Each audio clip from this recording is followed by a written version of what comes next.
Pozdravljen, Matjaž. Pozdravljeni. Doktorat iz filozofije z naslovom Jungova podoba Boga si pisal 8 let. Iz tega so nastale 3 knjige. Zdaj, 2 sta že iz tiska, v pripravi je pa tudi 3. Kako je naslov? Knjiga je že večkrat čez doktorata, je podoba Boga izza Junga, pa tudi izza umetnega življenja. Nam lahko zaupaš kaj več o vsebini? Vsebina je pač Jungova rdeča knjiga, njegovo potovanje, razvoj podobe Boga s pomočjo njegovega dela na sebi, aktivne imaginacije in refleksije v obdobju po ločitvi od Freuda. Ampak ta njegova podoba Boga, pa ni edina podoba Boga, stoji ob boku nekaterim drugim podobam Boga v filozofiji, v novoveški, moderni in postmoderni filozofiji. In tukaj je ena par avtorjev, s katerimi primerjam to Jungovo podobo Boga. Seveda izkaže se, da je Jungova podoba Boga mnogo kompleksnejša, globoka in da ostale, predvsem globinska, medtem ko ostale podobe Boga v filozofiji vsebujejo samo posamične elemente, ki jih vsebuje Jungova podoba Boga. Zdaj, ti elementi, mogoče samo malo vsebinsko, torej duša, duh, srce, živetje svojega lastnega življenja, puščava, se potem nekako v 3 dimenzijah pojavljajo, konstelirajo v dimenzijah predsimbolnega, dimenzijah metasimbolnega in dimenzijah simbolnega. Predsimbolno, to je predvsem duh časa, to je brutalnost duha časa, ki ga vsi poznamo, torej duh časa, ki se spreminja s časom. Potem duh globine, iniciacija v psihični kogito, potem blaznost, nezmožnost, bolezen, potem najnižjejše in najneznatnejše v življenju, potem poželenje, predmišljenje, pekel in zlo. To so vsi predsimbolni, torej nestrukturirani elementi, če rečem poenostavljeno. In potem imamo simbolne podobe znotraj Jungove podobe Boga, ki so junak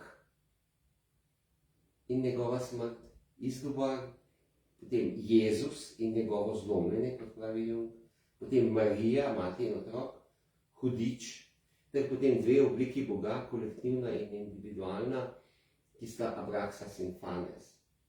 No, in samo še to bomo omenili v tem, torej metasimbolni procesi kot most, ki povezujejo nestrukturiranost in strukturiranost Jungove podobe Boga, pa so združitev nasproti, prenos moči, torej iz junaka v moč individuacije, magija, potem božje rojstvo znotraj človeka, ločitev sebstva in podobe Boga, to, kar je zelo pomembno za razumevanje Junga, torej da sebstvo ni enako podobi Boga, celjenje človeka in njegove podobe Boga, potem individuacija kot metasimbolno pri oblikovanju nove podobe Boga, pozitivna svoboda kot proces oblikovanja te podobe Boga pri individuumu in na koncu metasimbol, torej živetje srednje poti, kot pravi Jung, torej nekje med globino in med višino, nekje vsakodnevno življenje, ki s tem pridobi svojo sveto razsežnost.